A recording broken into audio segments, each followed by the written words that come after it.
12절에 보니까 베드로가 이것을 보고 백성에게 말하되 이스라엘 사람들아 이 일을 왜 놀랍게 여기느냐 우리 개인의 권능과 경건으로 이 사람을 걷게 한 것처럼 왜 우리를 주목하느냐라고 이야기합니다.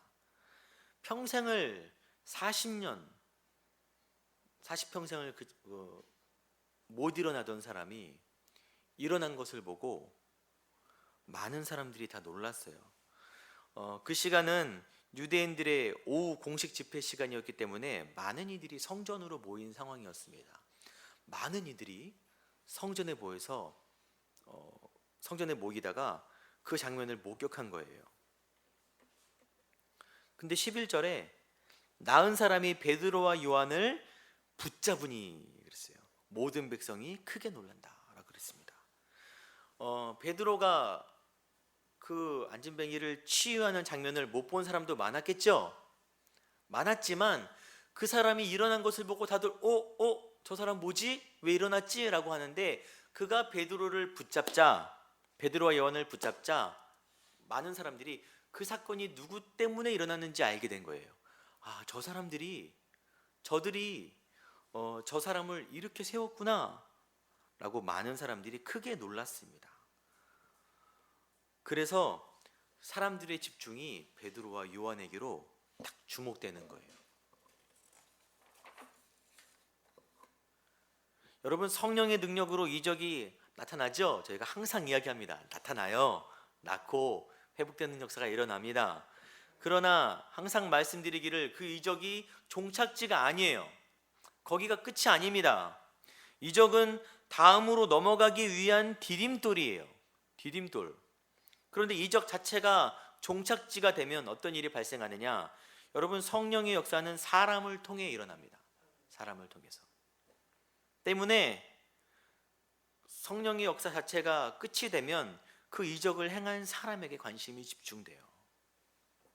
예언하는 누구, 축사하는 어느 목사님, 신유의 은사를 가진 어떤 분, 그런 분 많이 있죠? 유명한 분들도 많이 계시잖아요. 물론 그게 뭐 다 그거를 비난할 것은 아니지만 좋은 의도로 사용하시는 분들도 더 많아요.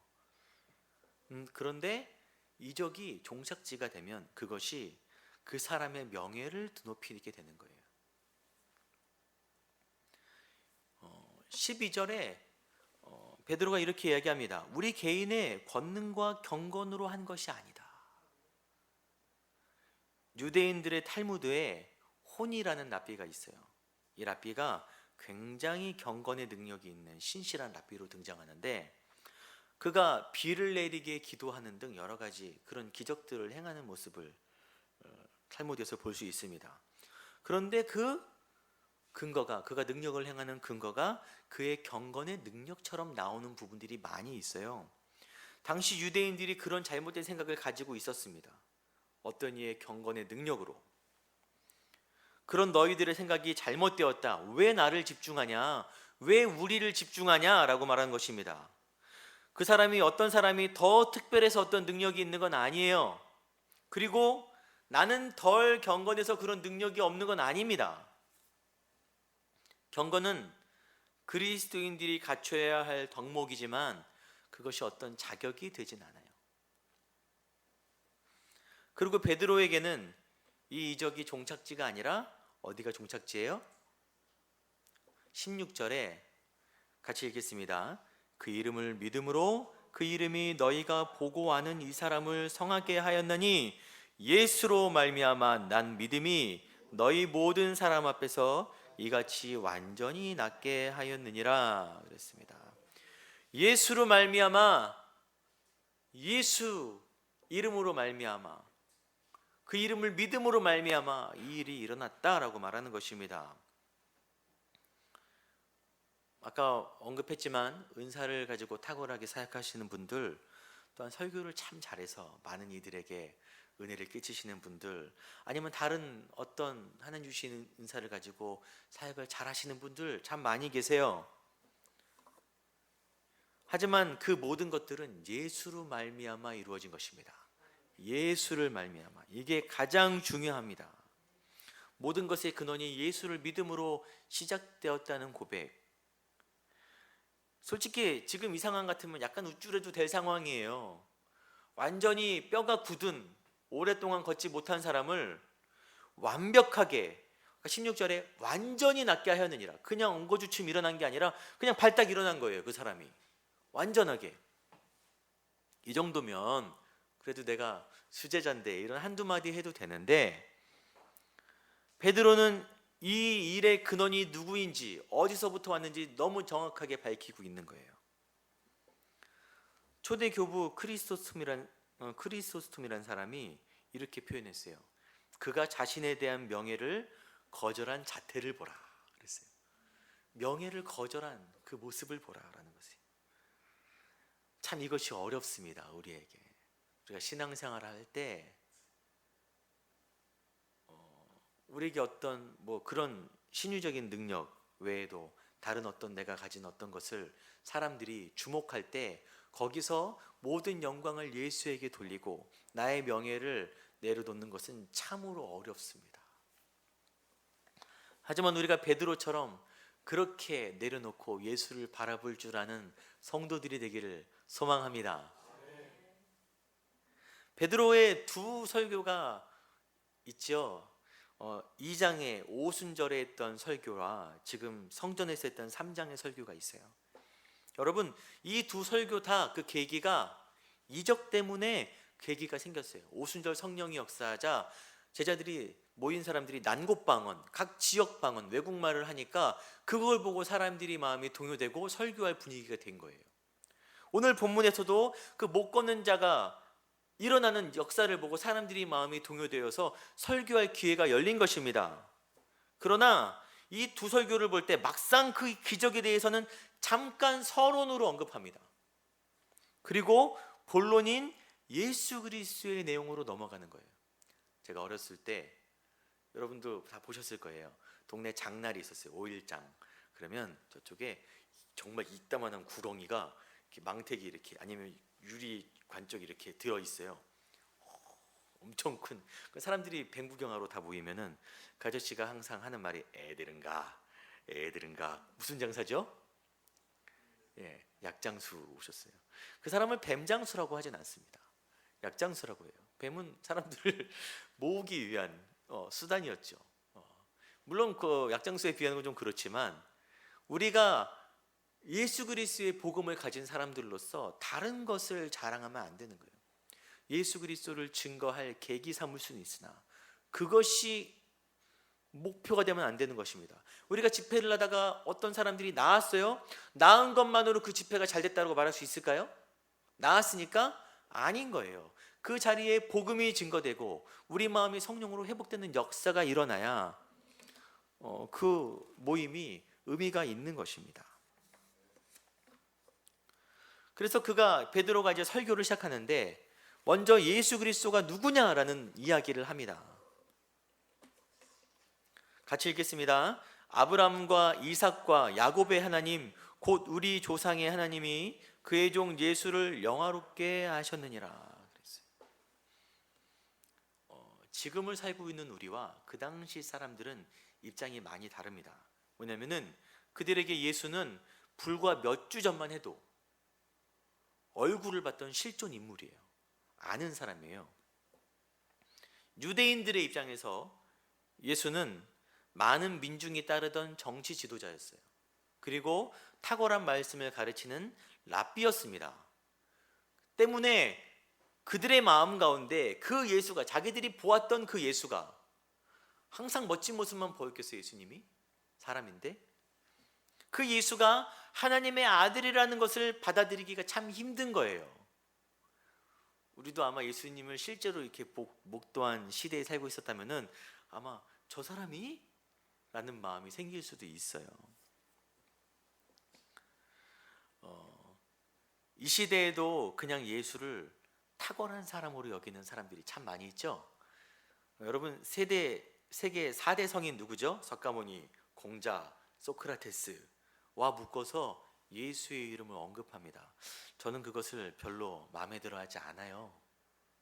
왜 그런 카테고리가 형성됐는지 모르겠지만 그렇게 묶어서 탁월했던 시대에 탁월했던 사람으로 사람들이 치부하는 경향이 많습니다.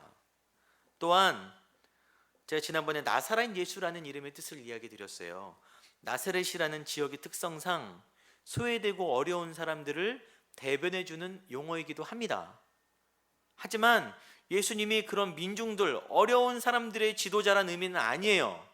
그런 사람들을 위해서 이 땅에 오신 건 아닙니다. 아마 시간이 갈수록 점점 신학의 흐름이 자유주의로 흘러가고, 자유주의와 함께 요즘은 민중신학의 방향으로 많이 신학의 흐름이 흘러가고 있습니다. 예수님이 어려운 그런 서민들의 메시아, 서민들의 마음을 대변해주는 그런 해방신학 같은 민중신학으로 점점 흘러가요. 여러분, 우리가 교회 안에만 있으니까 모르지 교회 밖에 이 불합리한 세상 속에서 많은 젊은이들에게 그런 신학이 어필되고 있어요. 지금 여러분, 예수님이 누구십니까? 아브라함과 이삭과 야곱의 하나님, 곧 우리 조상의 하나님이라는 거예요. 너희가 믿는 인류 역사 속에 실존하시는 하나님, 너희 조상이 쭉 믿어왔던 그 하나님, 그 하나님의 아들, 그 하나님의 종 예수다라고 말하는 것입니다. 여기서 이 종은 이사야 53장 11절에 나의 의로운 종이 자기 지식으로 많은 사람을 의롭게 하며 또 그들의 죄악을 친히 담당하리로다. 구약에 예언되었던 하나님의 의로운 종, 고난받는 메시아를 의미합니다. 종이란 표현이 좀 그렇죠. 빌립보서 2장 6절에는 예수를 이렇게 얘기합니다. 그는 근본 하나님의 본체시다. 너희가 지금 평생 안진뱅이로 살던 이 사람이 일어난 기적을 보고 놀라워하느냐? 이 능력은 그 예수를, 하나님이신 예수를 믿음으로 말미암은 능력이다 라고 말하는 것입니다. 사랑하는 성도 여러분, 혼란한 이 시대에 가장 필요한 것은 예수가 하나님이심을 믿는 확실한 믿음입니다. 교회의 핵심은 이 예수 그리스도의 복음밖에 없어요. 혹시나 이렇게 교회를 이렇게 소개할 때 사람들에게 일반적으로 우리 교회는 목사님 말씀도 참 좋고 성도들이 화목하고 기도도 뜨겁고 좋은 프로그램도 많고 시설도 참 좋고 너무너무 좋아요. 물론 이런 소개도 좋지만 오직 교회의 자랑, 예수 그리스도의 구원의 은혜가 있음을 자랑하시기를 바랍니다. 다른 부분 다 모자라도 이 예수의 복음만큼은 확실한 교회가 되기를 바랍니다. 다른 건 다 뒤쳐져도 이것만은 우리의 자랑이 되기를 소망합니다. 지금 베드로가 이 전하는 이 설교의 핵심이 뭐냐면은 그 살아계신 하나님의 아들 예수를 생명의 주를 너희가 죽였다 하는 것입니다. 너희가 예수를 죽였다라고 말하는 것입니다. 베드로가 설교의 시작에 이스라엘 사람들아 라고 얘기합니다. 12절에 그 이야기는 단순히 그들을 부르는 것이 아니라 그들이 하나님의 택한 백성 이스라엘임을 지칭하는 거예요. 너희가 택한 백성 이스라엘 사람들인데 그런 너희가 너희 조상의 하나님이신 예수를 죽였다라고 말하는 것입니다. 아까 말씀드렸듯이 그 당시 사람들이랑 지금은 느낌이 다르다니까요. 지금의 우리도 시대를 뛰어넘어 나의 죄 때문에 예수가 십자가에 달려 죽으셨습니다라고 하면은 마음이 찔리고 아픈데, 당시 그 자리에 있던 사람들은 실제로 예수님이 죽는 일에 관여했던 사람들이 많았어요. 실제 예수님이 죽으시는 사건에 관여했던, 한 손을 거들었고 동조했던 사람들이 그 자리에 아주 많았습니다. 13절 하반에 너희가 그를 넘겨주고 빌라도가 놓아주기로 결의한 것을 너희가 그 앞에서 거부하였으니 라고 말합니다. 유대인들이 예수를 빌라도에게 넘겨주었고 빌라도가 놓아주기로 한 것을 그들이 거부하였습니다. 물론 이 일의 주체는 주로 종교 지도자들의 몫이었어요. 그러나 14절에 너희가 거룩하고 의로운 일을 거부하고 도리어 살인한 사람을 놓아주기를 구하여 라고 말합니다. 여러분, 마가복음 15장 6절에 명절이 되면 백성들이 요구하는 대로 죄수한 사람을 놓아주는 전례가 있더니 명절에 행하는 특별 사면권이 있었어요. 그 빌라도가 살인자 밀란을 선동했던 바라바와 예수를 두고 누구를 살려줄까라고 하자 그곳에 있던 수많은 무리들이 바라바를 살리고 예수를 십자가에 못 박으라고 외쳤어요.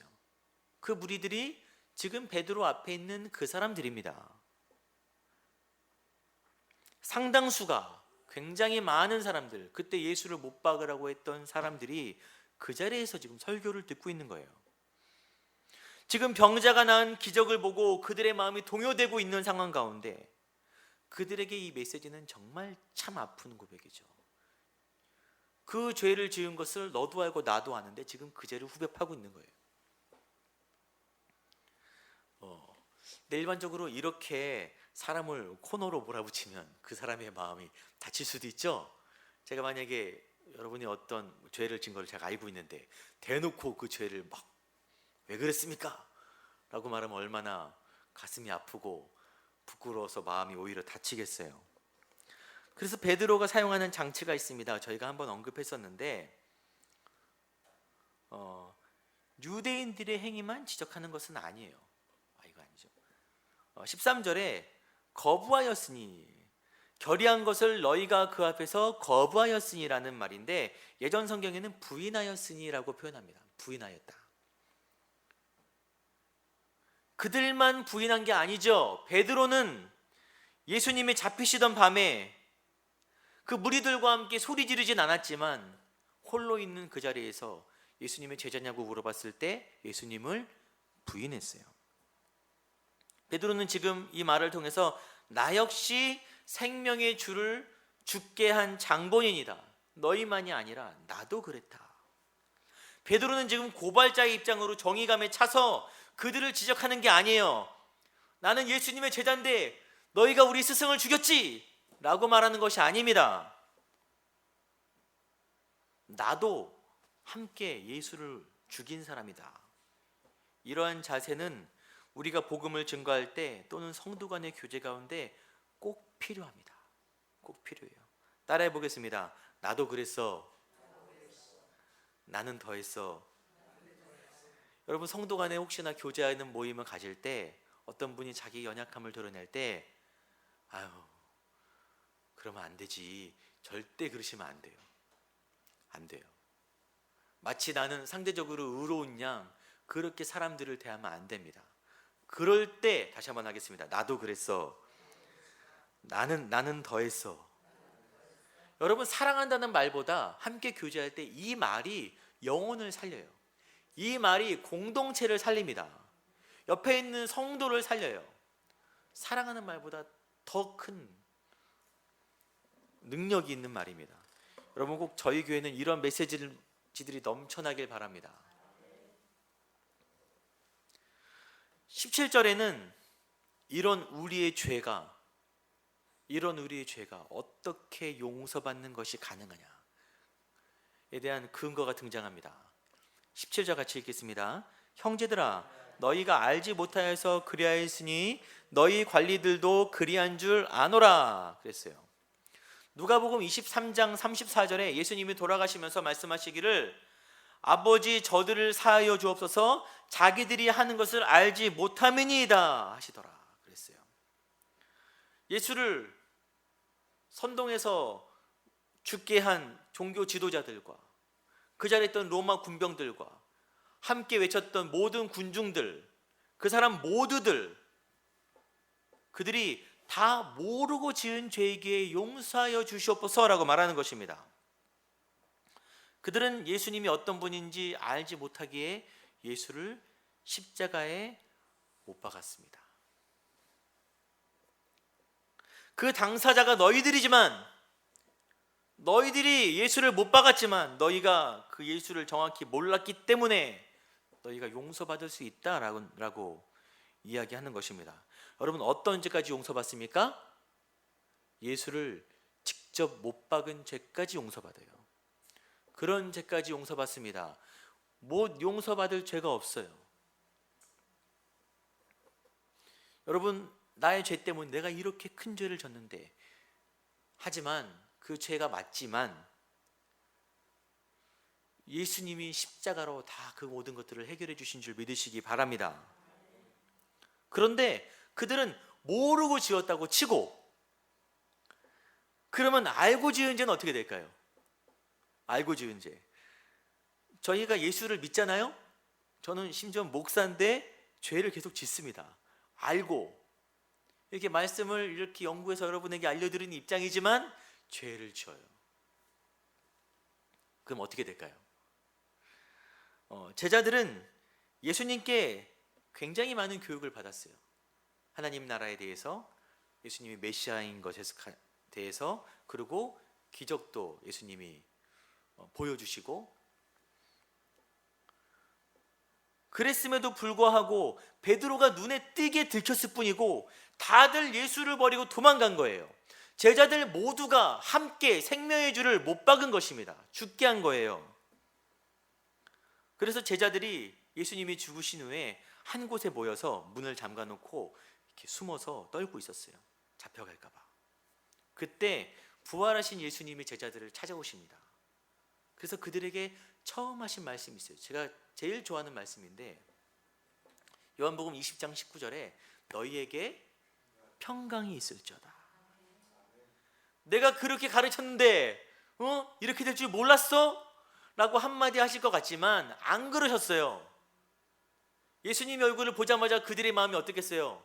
그냥 마냥 기뻤겠어요? 그랬겠죠. 어떡하지? 그러자 예수님이 너희에게 평강이 있을지어다. 그들을 용서해 주시고 평안함을 주셨습니다. 19절에 같이 읽겠습니다. 회개하고 돌이켜 죄 없이함을 받으라. 좀 특이한 표현이 있어요. 죄 없이함을, 죄 사함이라고 말하는데 주로 죄 없이함을 받아라라고 얘기합니다. 이게 무슨 말이냐면은, 고대 근동 사회에는 양피지나 파피루스 그런 곳에 글을 쓰는데, 지금의 잉크는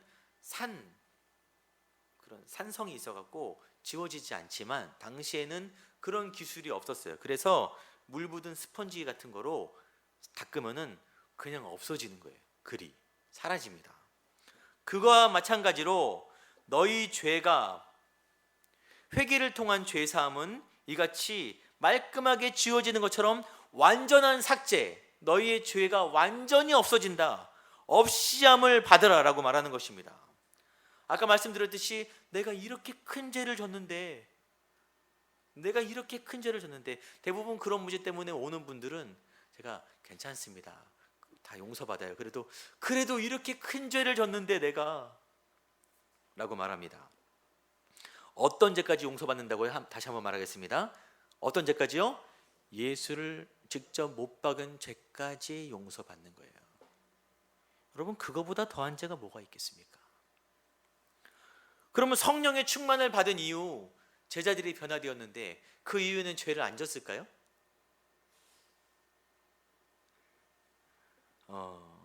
당연히 지었겠죠. 하지만 그리스도의 보혈이 날마다 그를 새롭고 정결하게, 완전히 깨끗하게 하시는 것입니다. 완전히 깨끗하게. 여러분, 회개하면 예수의 보혈의 능력이 완전하게 우리를 깨끗하게 합니다. 물론 이것들이 시스템화되어서 마구 죄를 짓다가 와서 회개만 하면 깨끗해지니까 다시 탈세하고 다시 다 나가리라, 이거는 아니죠. 하지만 그 죄사함의 능력을 확신하고 그리스도의 능력으로 살아가는 것은 굉장히 중요합니다.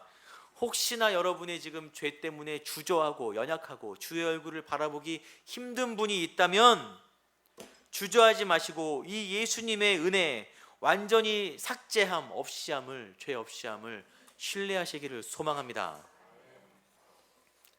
그러나 용서받지 못하는 죄가 있어요. 마태복음 12장 31절에 같이 읽겠습니다.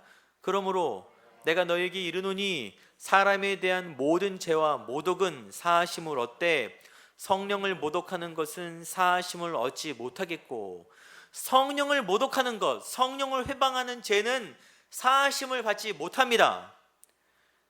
읽은 마태복음 12장에 어떤 일이 있냐면은 예수님이 성령의 역사로 귀신을 쫓아냈는데 그 자리에 있던 사람들이, 종교 지도자들이 그 일을 가지고 그가 바알의 능력을 의지해서 귀신을 쫓아낸다, 귀신끼리 짜고 저러는 거다라고 비방하는 사건이 등장해요. 그 말을 하자 예수님이 이 말씀을 하시는 것입니다. 성령의 역사를 모독하는 죄, 너무 명백한 성령의 역사를 부인하는 것, 용서받지 못할 죄인 거예요. 하나님을 대적하는 것 알면서도 용서받지 못할 죄인 것입니다. 여러분, 특별히 삼위일체 하나님의 자리를 인간이 차지하는 경우가 있어요. 이단이죠? 이단이에요. 그 자리를 차지하고 자신의 욕망을 따라 잘못된 구원을 전하는 이단들, 죄사함을 받을 수 없습니다. 이 남양주 지역이 이단이 굉장히 활발한 지역이라 그래요. 전국에서 인구 증가율을 볼 때 남양주와 저기 경기도 화성 쪽이 이렇게 엄청 가파른 선을 그립니다. 인구가 많이 늘어나기 때문인지 이단들이 굉장히 많이 활개를 쳐요. 여러분에게도 접근할 수 있어요. 여러분, 절대 다른 모임에 나가지 마시기 바랍니다. 예, 죄 사함을 받을 길이 없는 거예요. 거기는. 마지막으로 이렇게 얘기했지만 죄는 역시 우리의 영혼을 위축시킵니다. 완전히 깨끗해지는 것을 알죠. 알지만 우리는 이 땅에서 살아가면서 죄를 벗어날 수 없어요. 또 짓습니다. 내가 지은 죄를 또 지을 때 그 자괴감은, 한동안 죄를 안 짓고 버티다가 또 그 죄를 지었을 때 자괴감은 참 이루 말할 수가 없어요.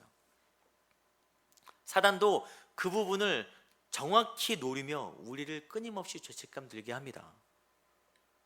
여러분, 죄 사함을 받는다는 것은 구원의 소극적인 부분이에요. 여러분, 소극적인 방어만으로 신앙생활을 할 수 있습니까? 없어요. 사도 바울이 이렇게 얘기하죠. 오라 나는 공고한 사람이로다. 이 사망의 몸에서 누가 나를 건져내라. 우리의 마음이 사도 바울의 마음 같지 않겠습니까? 그럼 우리는 어떻게 이 끝없는 싸움을 이겨낼까요? 19절에 너희가 회개하고 돌이켜 너희 죄 없이 시험을 받으라. 이같이 하면 새롭게 되는 날이 주 앞으로부터 이를 것이다. 새롭게 되는 날이 이를 것이다 라고 하는데, 이 새롭게라는 말이 좀 웃겨요. 원기회복이라는 의미입니다. 원기회복.